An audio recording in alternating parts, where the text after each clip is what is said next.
পঞ্চম শ্রেণীর বাংলা বই নিয়ে ধারাবাহিকভাবে আমরা আলোচনা করছি। তার ধারাবাহিকতায় এখন আলোচনা করব পার্ট 5।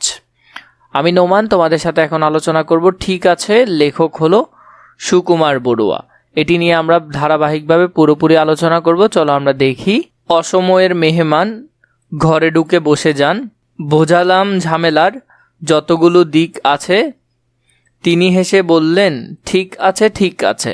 তো এখানের মধ্যে অসময়ে যদি মেহমান চলে আছে, যে তাদের জন্য যে আপ্যায়নের ব্যবস্থা করতে না পারাটা, সেই বিষয়টা এখানে বলছে। রেশনের পচা চাল, টলটলে বাসি ডাল, থালাটাও ভাঙাচোরা, বাটিটাও লিক আছে। খেতে বসে জানালেন ঠিক আছে ঠিক আছে। প্রথমে রেশন।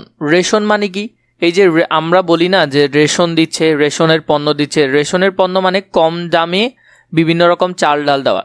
তো রেশনের পচা চাল, রেশনের জিনিসটা নিশ্চয়ই ভালো হয় না।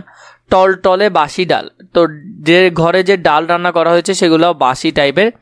থালাটাও ভাঙাচোরা, মানে যে থালায় খাবে সেটাও ভাঙাচোরা।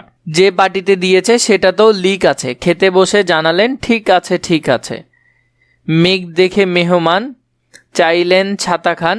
তো মেহমান বলতেছে যে আমাকে ছাতাটা একটু দেন, বাইরে বৃষ্টি আসতে পারে। দেখলাম ছাতাটার শুধু কটা শিক আছে, মানে ওই ছাতাটার শুধু কয়েকটা শিকই আছে।